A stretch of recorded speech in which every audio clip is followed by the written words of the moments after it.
From the Center for Agricultural Profitability at the University of Nebraska-Lincoln, this is Nebraska Farmcast. I'm Ryan Evans. Selling cattle is a complex process with many factors determining the price that producers can get for their animals.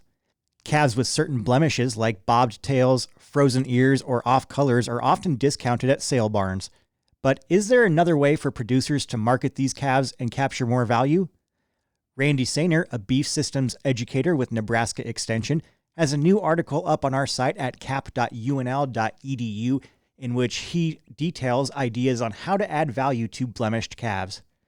We'll discuss Randy's advice on facilities, health protocols, enterprise analysis, and marketing that can make this approach work. Randy will also share his insights on the cattle market outlook given tighter calf supplies this year. Randy, thanks so much for joining me. It's good to be on. Could you just start by explaining why calves with blemishes often get discounted prices at sale barns and just what factors determine calf prices?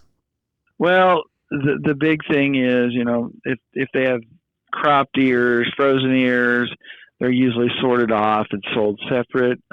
Color differences, like let's say you have a red one and a bunch of blacks, a lot of times they'll cut them off. And then if one's really small or something doesn't fit, those are the kinds they're going to cut off and they're going to sell them by themselves. The problem with selling them by themselves is it really reduces your price you get. And so anything that's not uniform, that's not the right color, that has any kind of bobtail or ears usually are cut off and sold separate for about half the price. Okay, and if a producer does have a calf with blemishes, are there some strategies they can use to add value? So one thing to do would be to, finish them out and sell the meat to a friend or family if you know somebody that you can do that with. Another thing they might, like if they're smaller calves, they might background them and get them bigger. But the problem is if you don't have a bunch to fit them on or a larger number to fit them on, singles always sell for less. And so we want to avoid that if we can. So it's almost better to sell them in the beef because they're going to still taste good, right? It's just because they don't match the other calves. And so it's just one thing you can look at maybe increasing the price. And if they're too small and you got a bunch of smaller ones that they're going to cut off, you grow them up and sell them to stockers, and that may be a very profitable thing as prices go up. Great. And if producers are considering finishing out their own calves, what are some considerations as far as facilities, health practices, business factors that they should weigh? So they're going to need some kind of bunk, self-feeders, a pen that they can keep them in, one that has available water. It'd be nice if it has shade, but they can handle the heat. But sometimes when it gets really hot, that can be a problem, especially in the eastern part of Nebraska where we have high humidities. So shade would be beneficial too. They have to have a place to store the feed because, if you're a rancher doing this, a lot of times we don't have a lot of feed storage on site. And then pens that cattle can get through out of the mud in the wintertime, especially if you're going to save them this fall and feed them, that can be an issue too. And then the ability to mix feed or buy a mixed ration, and you're probably going to need a hay feeder or you'd be able to mix some kind of hay in with that ration just because they need some fiber. And if you try to just feed grain alone, you can get into some problems with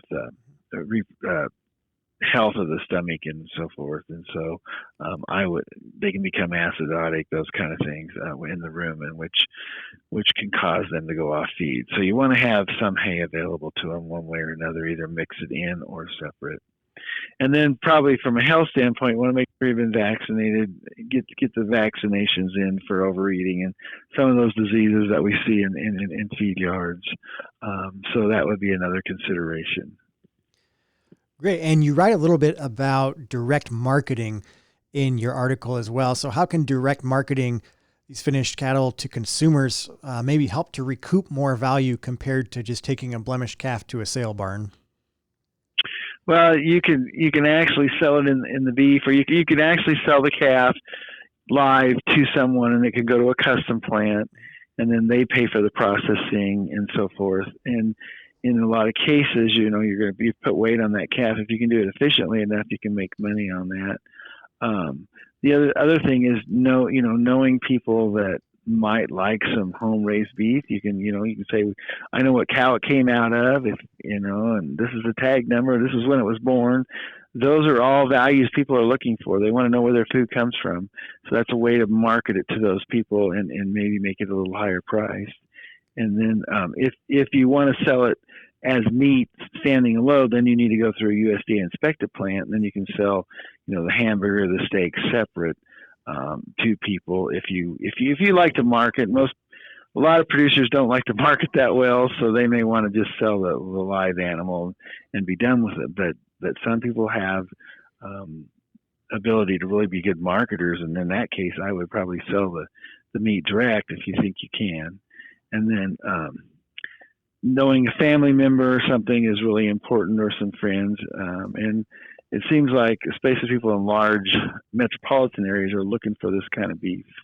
The other thing you might want to consider is putting a LRP, or livestock risk protection, on those calves, so you have a bottom on your price, so you can lock that in, because as we know, prices can be very variable, and the cost you're going to put in these calves, it may cost $1,000 to feed them, so you've got to make sure that you get enough out of that calf to make the money. That's the other thing, is good budgets, making sure you've looked at the budgets, know how much your feed cost is, so you know if it is going to be profitable for you. Mm-hmm. And then you might visit with somebody who's already doing that, so you can learn from them too. Great. And you talked a little bit there about maybe some financial risks involved. What are some other risks that are involved with feeding out calves versus selling them at weaning? And then what are some steps that producers can take to mitigate those risks? So nutrition-wise, you want to make sure your nutrition is correct, and that you're not letting those calves run out of feed, and then you put feed in the feeder. So there's some ways to feed them out. So some people, you can use a full feeder. It's actually easier and probably better. It's not easier, but it's probably better if you could feed them every day in a bunk, so you can regulate the feeder twice a day, like most feedlots will feed twice a day.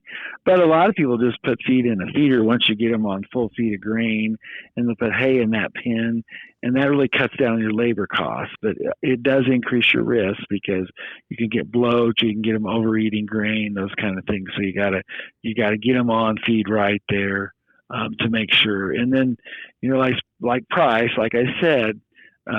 Livestock risk protection, you can take insurance on them, and that keeps that price. So if you've got a good price out there and you're worried about the price falling, you want to put that protection on them. So if the price does fall that you sell them at, you can make up some of that difference. It's going to cost you to do it. It's just like buying insurance for your car or your house.